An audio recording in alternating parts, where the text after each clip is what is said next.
Hi, I'm Todd Runnebaum. Welcome to another episode of Bunny Hugs and Mental Health here on YouTube. Please remember to hit like and subscribe and that bell or all that stuff. This episode is with Stacy and Amy, and they are talking about their sister Shannon that passed this last September.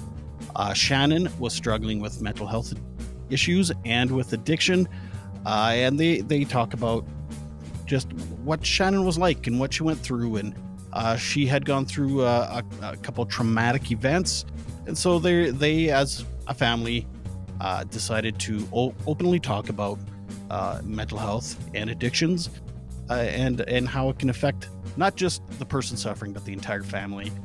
So that's great for them to do that. So without further ado, I give you Stacy and Amy.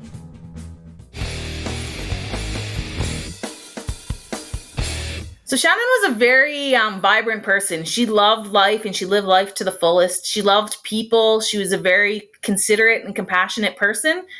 She really went out of her way always to make sure people felt included. And she just really loved to know the history of people, to know their story and get to know them on a more personal level. I relate. I think we would probably get along, Shannon and I. Oh, yes. She got along with everyone. Where did you guys grow up? In Regina. In Regina. Oh, Yeah. okay. And so how old was she in 2015? Oh, that's a good question. Or how old would she be now, I guess? She just turned 37 before she passed away. Okay. And she, no kids, no... No kids, no. She lived a pretty adventurous life. Yeah, she liked to live in the countryside. She was living with a friend in Colgate, Saskatchewan. She loved the peace and quiet out there. She's a very old soul. Mm-hmm. So she loved to be able to go around and just watch for wildlife or plant. She had a great big garden out there, plant her garden, take care of her flowers. Yeah. We would really get along. What was she doing for a profession? She had several jobs throughout her life. So I think the thing she loved the most, she worked reception in a doctor's office in Weyburn. And that, I think, is where she found a career, really. Until then, she'd kind of just had jobs. But there, because it's such a people-orientated job, she really loved that. She worked in a bank. She worked at Tim Hortons. She did a variety of things. But because of her trauma, she had a really hard time holding down employment, especially the last few years. So what happened in 20, or I guess, what was her traumas? Was there traumas before 2015? We think so. She didn't always, tell us everything. We're a pretty close family, but we never really talk about painful things. we really focus on the positives in our family. And so, in 2015, we know she was raped by a close friend, but she did have problems before that. She was already kind of on a down slope, and she had just broken up from a 8-year relationship. It was on the rocks. Things were really tough. And she went to a close friend's house because she was having trouble with her boyfriend. And this friend, got her drunk and took advantage of her, unfortunately. And that was really the tipping point for her, where she couldn't really come back from that trauma. Was she ever diagnosed with any kind of mental health issues or mental illnesses? Yeah, ever? Shannon was diagnosed with PTSD after her sexual assault. And she was diagnosed with insomnia, depression, mostly everything she was prescribed narcotics for, and Shannon really didn't like how they made her feel. So she ended up going to rehab at one point to try to stop the addiction from drinking. And she wrote in her journal, which I have, that the meds just really didn't make her feel comfortable, and she was forced through her psychologist to go on these meds, and she didn't want to take that route. She wanted to do something holistic and something that made her feel better. And so she really had a hard time. I have her prescriptions. She had 8 prescriptions they were given her, and she didn't want to take any of them. So she got a prescription for marijuana, which did seem to help her, but she really had a hard time sleeping. And then that kind of led to a down spiral of all the other, like the severe anxiety, the depression, kind of all just swirled around that. Right. Yeah. As someone that's gone through addiction and anxiety and depression, lack of sleep, it's like throwing gas on a fire. It's just even like 1 or 2 nights. And if you're constantly struggling with insomnia, I can only imagine the spiraling. And no offense to anyone that takes meds. No. If it works for you, that's good. But some people just, it's a personal choice. And because Shannon was on assistance, she didn't really have options to get help from, she couldn't go to private care. She couldn't afford to go to other options. So she was stuck with what they prescribed her. And when it didn't work, she didn't really have any other options. So she continued to turn to alcohol, and that's where she found the most peace, unfortunately. Did she go to addiction treatment at all? She went to treatment twice in her life. So early on, our family and her boyfriend at the time paid for her to go to treatment, private treatment. And obviously that's very expensive. And, it wasn't successful for Shannon. She didn't find what healing there. And then she had court mandated treatment later on, but still it didn't provide any healing for her, or it didn't really help with the addiction problem. I think for Shannon, the alcohol was kind of what took away the pain. So when she was drinking, that was the only solace she had where she didn't feel trapped. Right. Yeah. I can attest to that. Yeah. and the marijuana. I mean, yeah. And then the combination, it's all just very numbing. I mean, it's numbing at the moment, but long term, it's a horrible investment for your mental health. So yeah.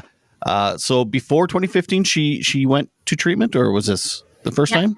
Oh, so she had been struggling with things before. Yeah. Okay. Yeah. Yeah. I don't want to. I'm not diagnosing her at all, but we have a very similar path, and a lot of it was ADHD for me, as it turns out. I don't know if I've suspected that as well. Yes, Shannon did have a lot of the same symptoms, and we do believe that Shannon had a prior assault when she was a teenager, and she just never really got over the shame and felt comfortable to be vulnerable enough to share that experience with her family. I just read an article the other day about what the percentage of young women is with that experience some kind of sexual assault. Statistics are 1 in 3, isn't experience sexual assault, but I think we have all probably had some kind of like unwanted sexual attention or comments. Every woman. Yeah. And if you're already, I'll say sensitive, or have you're predisposed, I don't know if I use that word right, to addiction and anxiety and depression, and then add shame and guilt and whatever else on top of it. Yeah. Again, it's like gas on fire. Yeah. Absolutely. Gas on fire. Yeah. And Shannon was such a caring person that I could see herself putting herself in a vulnerable situation and being taken advantage for that, trying to help someone and being in the wrong place. Shannon was very trusting with people, and she just really wanted to be there to help anybody out. Like in a random room of anybody, she would make sure everyone was included. At the bar, she would make sure that everybody was invited to her table, or if someone was sitting by themselves, she would get up and bring them to the dance floor to make them feel included. Like, she was very much a people person, and she took comfort in not being able to solve her own problems, but being there for someone else. Yeah. And she was very trusting. She believed the best in everyone. Yeah. I like to think I do that as well. I mean, I'm at the age and have had the life experience now where it's like, I'll give you the benefit of the doubt, but I'm also cautious. Yeah. Where when I was younger, it was just like, hey, someone new. Woohoo. But yeah. I know what I was going to ask earlier.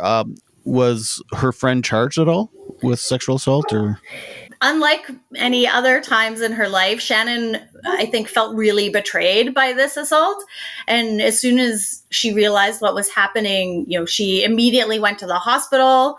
She got checked out. She reported it to the police, and she did decide to press charges, and it did go to court. Unfortunately, the system failed Shannon, and there no charges, or he was found not guilty. Yeah. Kind of what happened was through the court proceedings, Shannon was all prepared. And, every time she met her lawyer, she had to disclose all the information. And it was like ripping off a Band-Aid. So it was really traumatic for her. So when she met the legal aid, she had to disclose all the information. When she met victim services, she had to disclose all the information. The hospital that night, she disclosed all the information.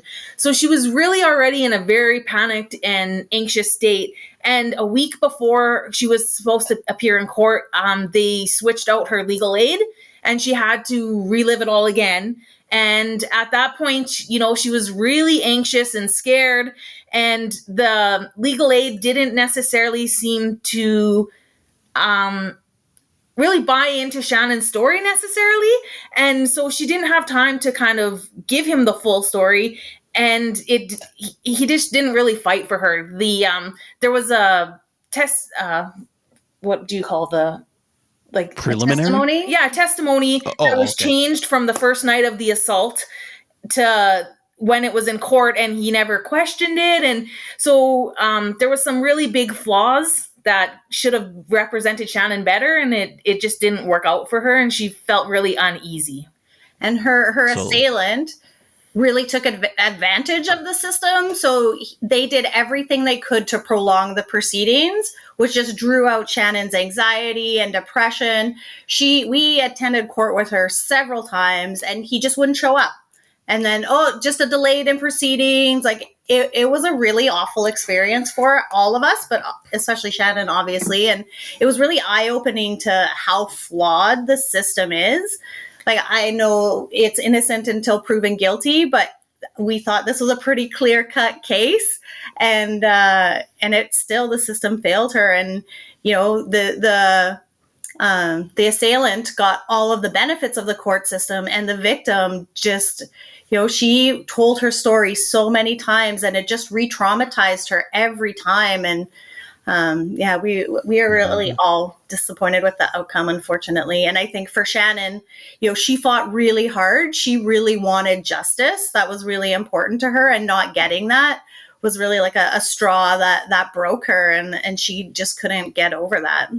And this is why a lot of women don't absolutely press charges. It was so awful, absolutely, going through that. And then the lack of supports for her. They have victim services, but yet, they bought her a new pair of sweatpants, but they didn't give her counseling to be able to get through, the next couple months to get to court, right? Yeah, they were not with her, but by her side the whole time. They didn't help her navigate the system, which was really hard. It's not something you ever... You don't learn how to navigate a court system. No one was there to support her through it.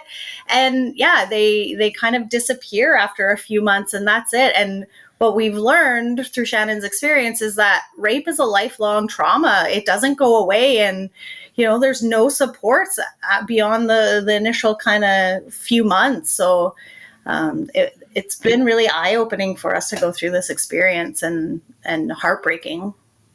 Is that victim services? Is that a government thing, or is that a volunteer, like a it's non-for-profit? Through the police. So the police provide victim services when you report an incident.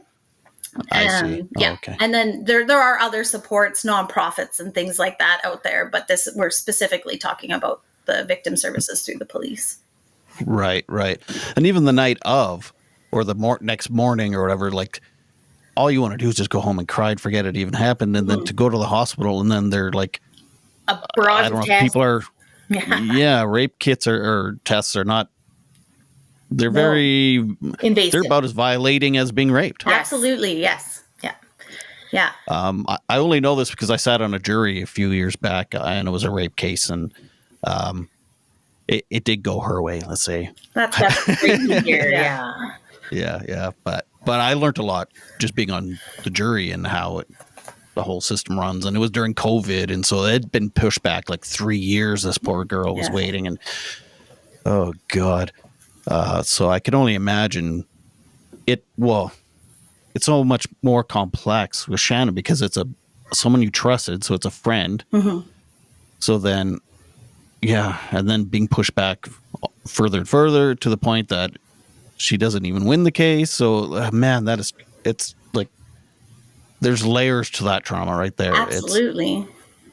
So then after the case was, it wasn't thrown out, but it was like just found not guilty, I guess. Yeah. How did she change after that? Like, how did she spiral down? What were some of the things you noticed? She kind of started drifting from family, not being so close to us, not sharing as much with us, just trying to make a network of friends that would support her addiction because she only felt comfortable when she was drinking. And we all started having children and having a family, so we had to set some healthy boundaries with Shannon just to protect our own children, right? So it was really difficult because Shannon really wanted to be involved in all her nieces' lives. She wanted to be there. She'd always offer to babysit, but she was always under the influence. So we really had to be guarded, but try to include her as much as possible because she was so special to us. Mm-hmm. And her depression definitely increased. She had a couple suicide attempts after that.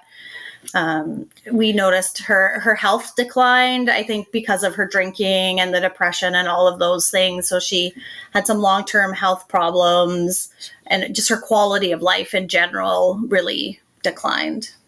How do you walk that fine line, loving someone that's you can see is going through this, but also setting boundaries? That must be the hardest thing on earth. It's so hard because you think by setting those boundaries, maybe it'll give her a light to want to do better and see that she had so much potential. She had so many great things about her. She aspired to be a counselor. She wanted to help other people, but she just couldn't find the right resources on how, without having a job, how does she go back to school? Without having support, how does she get to where she needs to be able to even make the decision to be a counselor? She really wanted to help people, but she just couldn't find the right resources to get past her own traumas. Yeah, and I don't know if we ever did find the right balance between loving her and setting great boundaries. It's something we tried to do. I know her death was really sudden and shocking for us, and it brought up a lot of guilt. It's something we're still trying to work through ourselves. Like, did we contribute to her decline with the drinking and did things get worse because we couldn't support her in the way that she wanted us to? But we also didn't want to be that enabling factor. We didn't want to continue to encourage the drinking and the behaviors that came with it. Yeah, that's so tough. I've talked to so many families. I've gone through my own addictions. I've worked in addictions for a bit. And I mean, it's hard to tell, right? Because everybody's unpredictable, especially if they've been using. Yeah. It is so hard.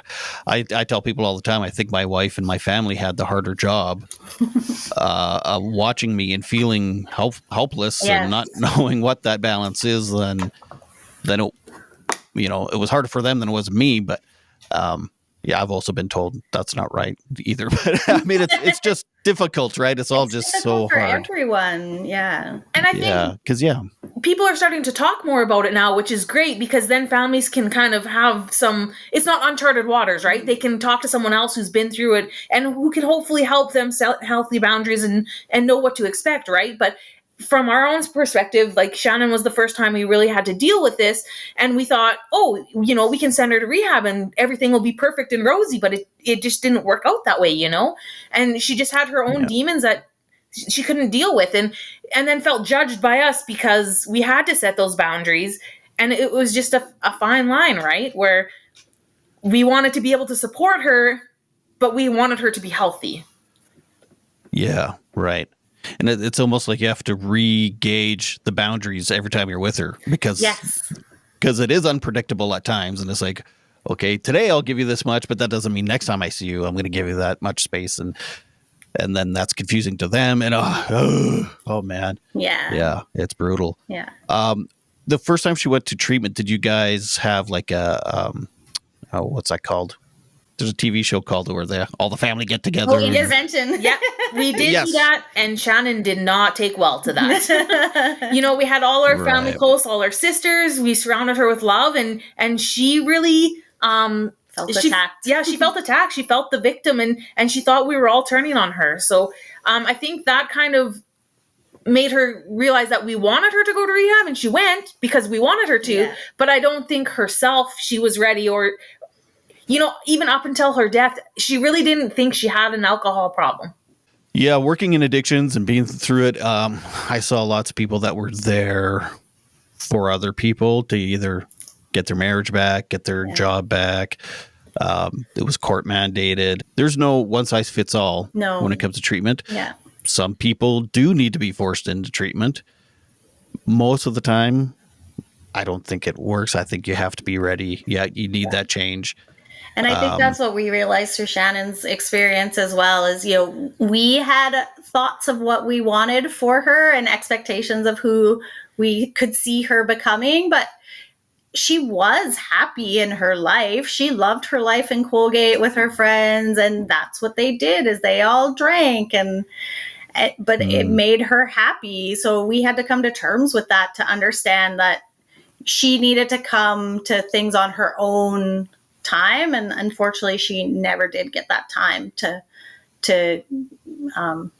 battle her addictions or to get clean Feel or ready. whatever the Win the term fight. to win the fight. Yeah, she never got to win the fight, but she was she did have depression, and she did have these traumas and things that she was dealing with, but she did have friends and people that loved her, and she did have a good life.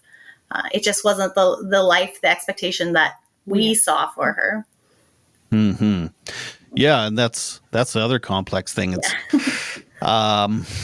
so it's like I'm glad people are talking about mental health and addictions now because they go hand in hand. Mm-hmm. I don't like even separating saying mental health and addictions. It's just mental health. Yeah. And so some people go to treatment for addictions when it's feeding their anxiety and their depression. So it's maybe you don't need the tough love addict counselor in your face. Maybe you need trauma therapy mixed with 12-step group or whatever.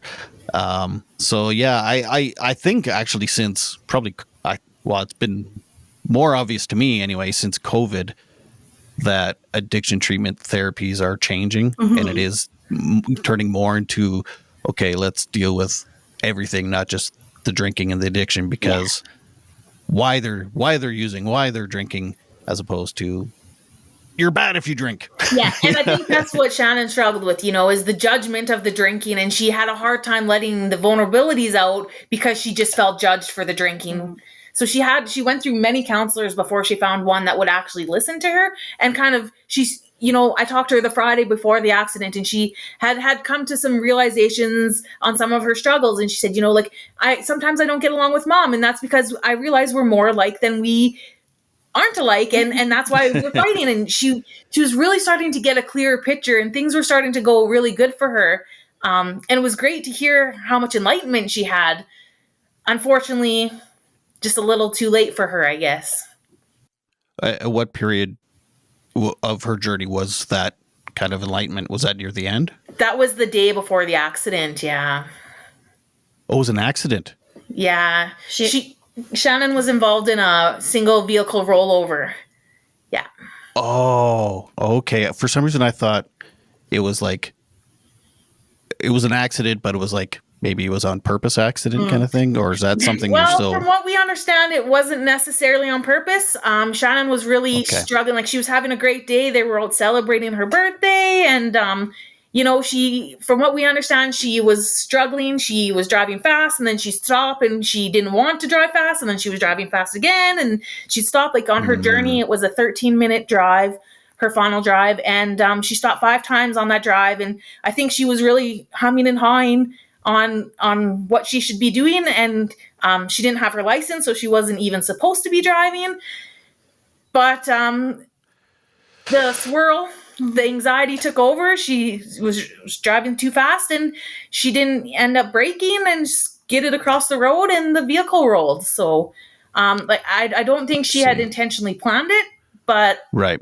I think it was just so much, as she called it, the tornado in her stomach took over, and she could not function in her brain.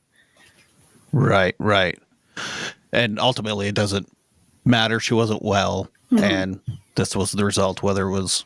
I think it was an inevitable situation, it was just unfortunate timing. Like, nobody was prepared for it, but she was on that slope, and we were always, in the back of our minds, we were always worried when we were going to get this phone call. Yeah, she'd had, a few other more minor accidents leading up to that. She had hurt her hand. She was in a cast. She was in a cast. She broke her finger, 2 weeks before the accident. So she was in a cast when she was in the accident. A month before that, she had fallen down some stairs at a friend's brewery and broken some ribs, broken 4 or 5 ribs, and punctured her lungs. Like, it was getting to the point where we were very terrified of the situation Shannon was in, that something was going to catastrophically happen. I see. Was she intoxicated every time that she was injured? Yeah. I see. Yeah. Okay. Yeah. I'm sorry for your loss. And I never know what to say. And I've been in this situation, I don't know how many times, whether I was in treatment or working there or interviewing. It's always just so I don't know. I don't know what I would want to be told. So I don't know what to say, but other than I'm so sorry. Yeah, it's really hard. And it's hard because, you feel guilty that you didn't do more to help her, but then you also feel guilty that you have a sigh of relief that she's now free and no longer suffering, right? So it really is a catch-22 because you want her in your life, but there's no more trauma for her. Mm-hmm. There's no more struggles. Yeah. Yeah. And I know when I was in my darkest time, I don't know if you know, but I'm a suicide attempt survivor myself. I can relate to what you're saying about her getting injured and stuff. Cause I mean, I was reckless when I was in my darkest time. It was just like full throttle, and I don't care if I get hurt or I'm not trying to justify her decisions or anything, but I'm trying to help you realize what her thought process maybe was, or the lack thereof. It's just, you're just hurting so much that you're just looking for any kind of dopamine hit. Any kind of release, anything to take your mind off of it. Yeah, we could see that in her. And I almost feel like she, was taking those extra risky scenarios. She's putting herself in those to maybe even end things a little sooner, to not feel the pain, but without her having to do it herself. You know what I mean? Absolutely. Yeah. Like, if it happens, at least I'm not suffering anymore, but I didn't make this decision. Like, I didn't put my family through this hurt on purpose, type of thing. Right. And the weird thing is, how trauma can actually put you in this mind space, and then you start to create your own traumas because you're living this lifestyle. So now you're constantly, oh, I got a thumbs up there somehow. That's Shannon. She's happy you're doing this for her. I guess I've never seen that before in my life. That was weird. That's interesting. Squirrel. But how mental illness and trauma, and how you can start to create your own traumas within your own trauma spiral, and then to the point that it takes you out. Like, that's what I guess the quote unquote disease of whatever this is does. I think Shannon really felt hopeless, and so when you do feel hopeless, you kind of live life on the edge, right? And there's no, rationalization is not a thing. Yeah. Or consequence. Shannon really didn't view consequence in her decision making. She just thought, well, whatever. I've dealt with all this before. I can get through another thing, For me, it was, I thought about the consequences, but it was also just like, I feel like shit, and this is going to make me feel good now. Yes. And I'll deal with the consequences later if I need to or don't need to, or if I make it through this situation. So this was in September, her crash? Yeah. And how's the family dealing with it? Like, you just went through Christmas without her for the first time. I knew Christmas would be challenging without her. She really was the light in our family. She was the energy. She brought the joy into a room. And so we have definitely been missing that this Christmas. And until I had this grief at Christmas, I never realized how much Christmas is about family. And we've been watching the Christmas classics with the kids, and they hit in a very different way now that I have grief. And I took my kids to go see the Elf musical, and I was in the audience bawling as the family comes back together, because our family will never come back together. And so there's been some trauma, but there's also been some really beautiful things. Stacy has made some mementos for us that she gifted us this Christmas, and it's been beautiful. We're sharing stories of Shannon and talking about her a lot. This is the first time. I live in BC, so this is the first time we've gotten back together since Shannon's celebration of life. And so that has been really healing to get together over a happy occasion versus something sad. And aside from Christmas, we've been doing lots of things to help us heal as well. So taking time together as a family and finding moments to heal together. Yeah, Shannon, Christmas was a tough time for Shannon because her sexual assault in 2015 happened just before Christmas. So Shannon really had a hard time celebrating. But we really tried to include her and make her feel special at Christmas. So this Christmas, I really wanted to honor Shannon. So I tried my best to, make these memorial ornaments for Shannon for everyone to have, and just make this Christmas about Shannon. Like, I got gifts for the girls from Shannon they can make their own bracelets to always remember her. And I just want her to always be part of us. So even though she's not here in body, she is in spirit, and she's always going to be part of our family. We just need to honor that. It's time again for that Some Bunny special, a segment where we chat about who cooperated in your mental health journey and helped fill your emotional tank, brought to you by Co-op. So through this whole, through the last little bit here with the struggles and everything, or even, whoever, I guess, is there anybody you want to give a shout out to that's been there for you emotionally, mentally? I would like to thank all my coworkers who have been really supportive, and also Andrew Hinks from the 306 shop for helping us design the hoodies, and Rob Kushner from Stingray Tattoos for helping do the boom tattoos that we all got that kind of just helped us heal in our loss of Shannon. Oh, that was Rob that did that. Mm-hmm. Okay, yeah. He's been on the show. Oh, awesome. Wow. The connections. Yeah. Yes, it's really neat to see all these connections coming together, because Rob also introduced us to Lindy, who was the medium who also helped us on our healing journey. And then through Lindy, Jennifer kind of connected us through Lindy and you. So yeah, it's really neat. Oh, full circle. Yeah. Amy, is there anybody you wanted to give a shout out to? Our older sister, Celine, has been really wonderful through this whole journey. When we were kids, we found out we had an older half-sister, and we haven't been the closest growing up. We've led separate lives, but this has really brought our family together, and Celine has been amazing on checking on us and making sure that we're okay, and everyone else that Stacy said as well. My own coworkers have been absolutely amazing. My boss, Sydney, has been super supportive through this all. And all of our family has really been helping us out through this experience. And I'm learning a lot about grieving lately just through interviews, because I'm kind of preparing myself, because I've never lost someone really, really close before. And well, with my mental health issues in the past, it's like, what happens when it doesn't? And I've been told, there are beautiful moments in grieving.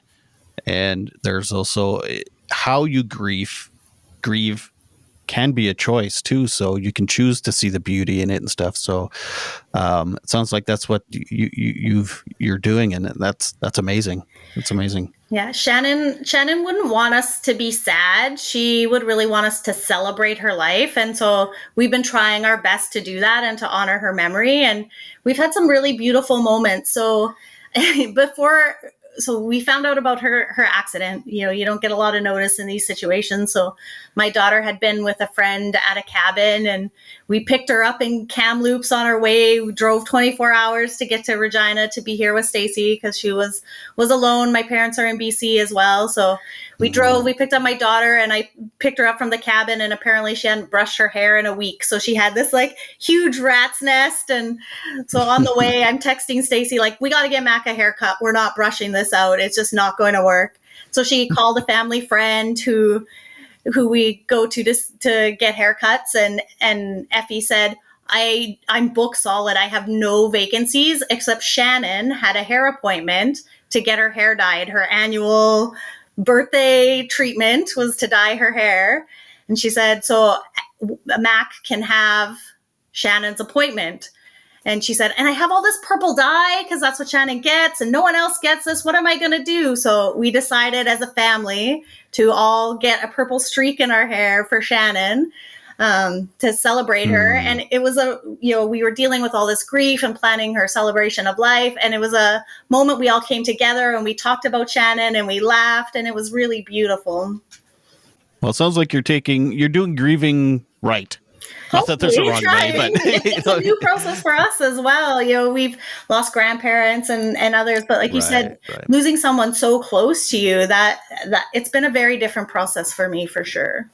In a tragic way too. Yeah, I mean, that also is a factor of how you grieve, I think. Yes, and I do feel that, when someone passes away tragically, but not only tragically in the sense of an accident, but with addictions, there's another sense of guilt you feel. And so trying to navigate not only the loss, but the guilt has been a challenging part for me. But I know Shannon is a healer, and she always was trying to make other people happy. And a week before the accident, she was sitting at her friend's brewery and listening to another friend of hers that had just lost her dad, and she consoled her through that. And so every time I'm struggling, I just reach out and I talk to Shannon and I just tell her what I'm struggling with. And, miraculously, I'll look around and I find a dime, and I know Shannon's there just listening to me, and she wants me to be happy. She never meant for this to happen, and she would never want any of us sad. So, I'll take the 10 minutes to cry when I hear a sad song or when I think of her, but then I think of all the good times I had with Shannon and how she's looking over me and wants me to be happy and wants me to carry on a legacy for her.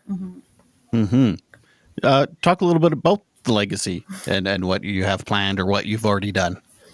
So we started with these hoodies that you can see Amy and I are both wearing. We call them Boom Bunny Hugs because we're from Saskatchewan. So, the bunny hugs as you got in your title. So we thought at first. Most of my listeners now are actually American, so they'll have no idea what the hell we're talking about. It looks like a hoodie, but we call them bunny hugs for some reason. Yeah, without the zipper. Correct. Yeah, yeah, that's right. It's a pullover. Yeah. So we thought we would make them for family, and then once we started making them for family, we thought, well, maybe we could put it on a logo that Shannon was a sexual assault survivor. But in doing so, we wanted to be able to raise awareness for the trauma Shannon had been through. So we reached out to the Regina Sexual Assault Center, and they were all on board for, sharing Shannon's story. And we wanted to, instead of doing flowers for her celebration of life, we did in lieu of donations to the Regina Sexual Assault Center. And the donations have been remarkable. Like, I think we're about $2,500 in Shannon's honor. And people have bought the hoodies or the bunny hugs from BC to Ontario, and we've sold 52 of them. And it's just been everybody kind of getting together and wanting to share Shannon's story because they knew Shannon was vocal about what she had been through and that she really wanted to make a change. And she helped so many people by sharing her own story. Since her death, we've had so many people come to us and say, I knew about Shannon's story. She helped me through my own situation. We had no idea how many people she had helped herself. So it's a legacy we want to continue for her, to continue to help people. So raising this money for the Regina Sexual Assault Center just helps them continue to help others in Shannon's honor. And that's really important to us. Yeah, and Stacey has this great connection with the 306 skate shop. So she had done some hoodies before for her daughter, Hope, who has Down syndrome. And so we reached out to Andrew Hinks and he was all on board. He let us donate all of the proceeds. They didn't keep anything. They've been really great to work with over there. That's awesome.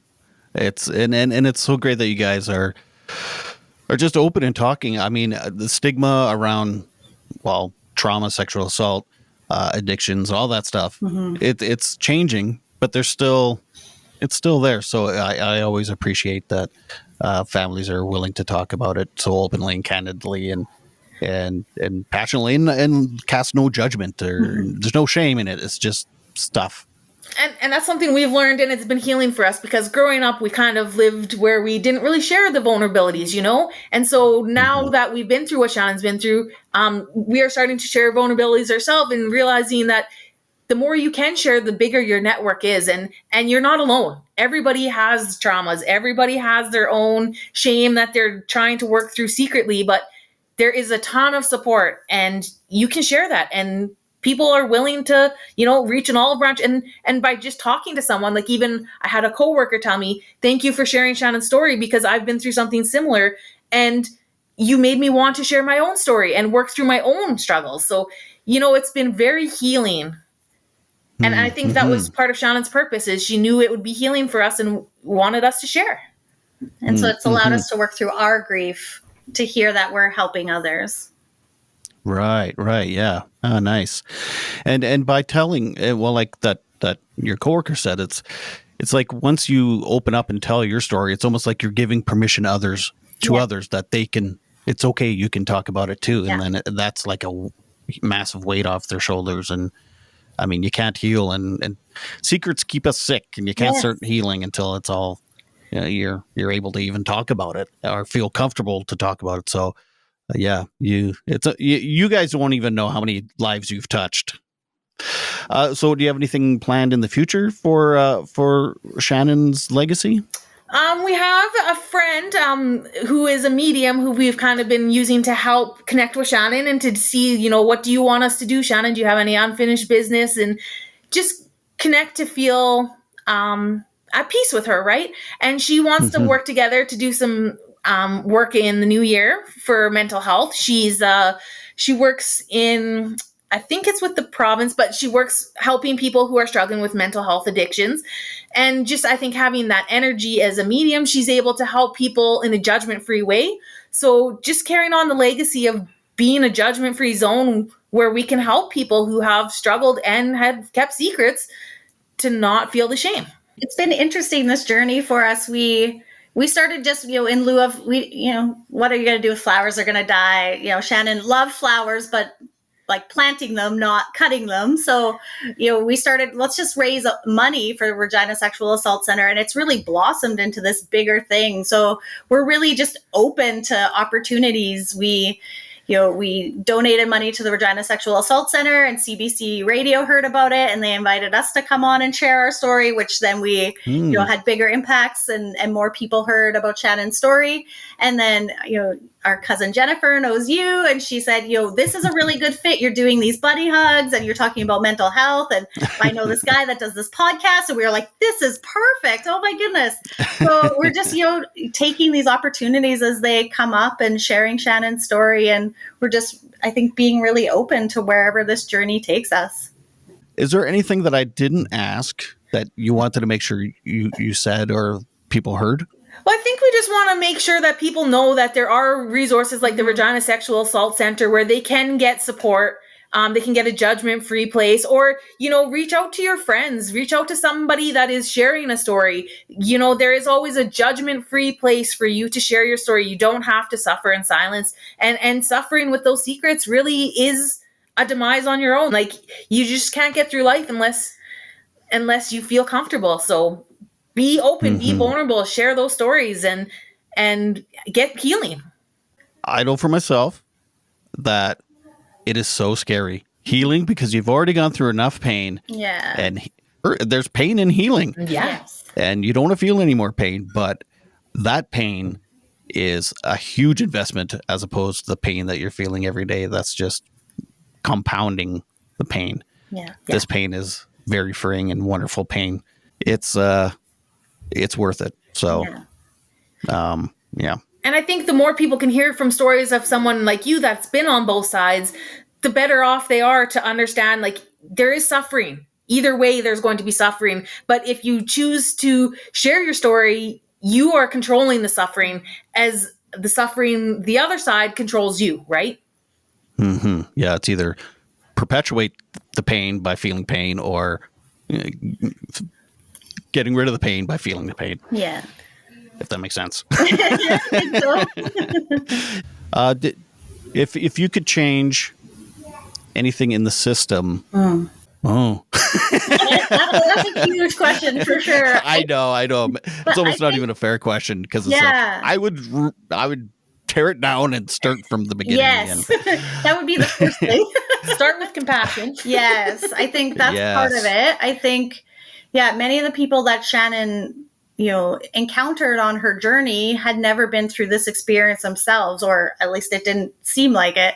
So the compassion is a big thing, but just how to navigate the system as someone going through trauma.